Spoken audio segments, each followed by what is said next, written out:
Bonjour à tous et bienvenue sur Koulam News.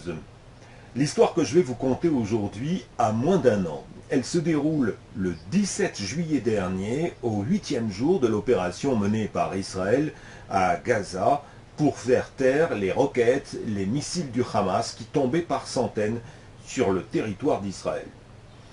Regardez pour vous rafraîchir la mémoire ces images filmées par les drones de Tsahal. 13 terroristes s'infiltrent en Israël, près du kibboutz Soufa, dans l'intention de provoquer un désastre dans le kibboutz. Et vous ne devinerez jamais pourquoi et comment leur plan funeste a été déjoué. Voici l'histoire, voici les explications.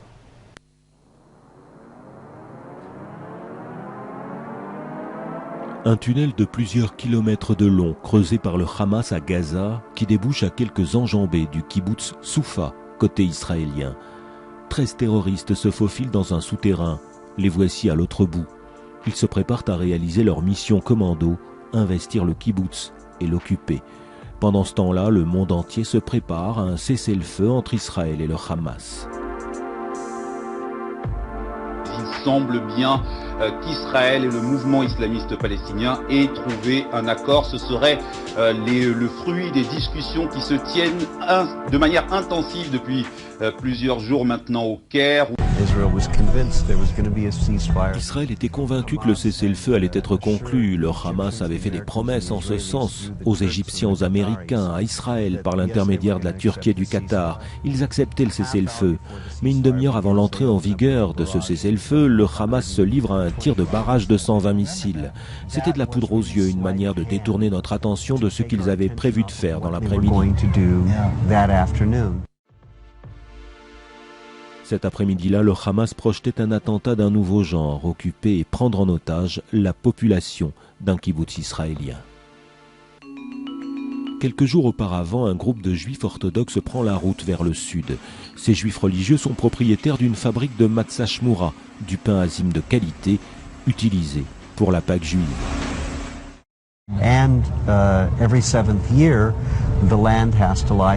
Chaque 7e année, la terre doit se reposer, une sorte de Shabbat de la terre. C'est l'année de la Shemitah, comme on dit ici.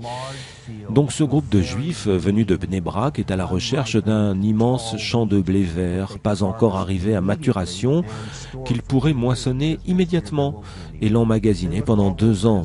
Car l'année suivante, étant celle de la Shemitah, ils ne pourraient pas utiliser les produits de la terre. C'est la loi juive. Ils ont cherché partout en Israël, ils n'ont pas trouvé ce qui leur convenait.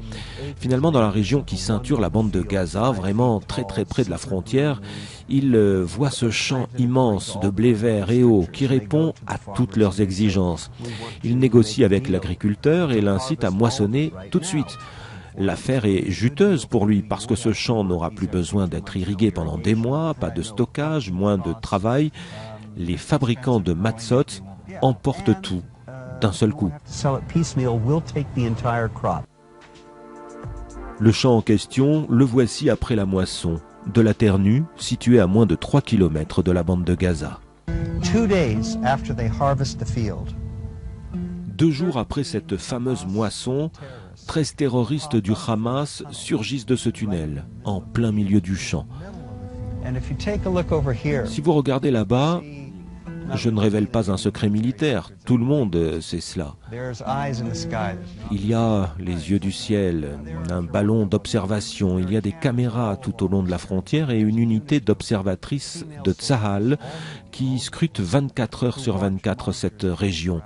Ces femmes soldates aperçoivent ces hommes qui surgissent comme des ninjas au milieu du champ et semblent se demander mais où est passé le champ qui devait nous servir de couverture?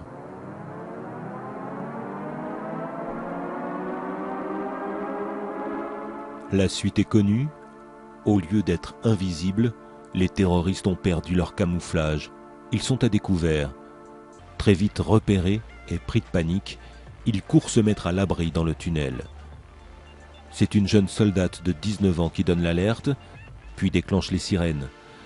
L'armée de l'air entre en action et en 90 secondes, la moitié du commando est anéantie. Le reste s'enfuit à toute hâte à l'intérieur du souterrain. L'attentat prévu qui devait symboliser le tournant de la guerre se termine en déconfiture pour le Hamas.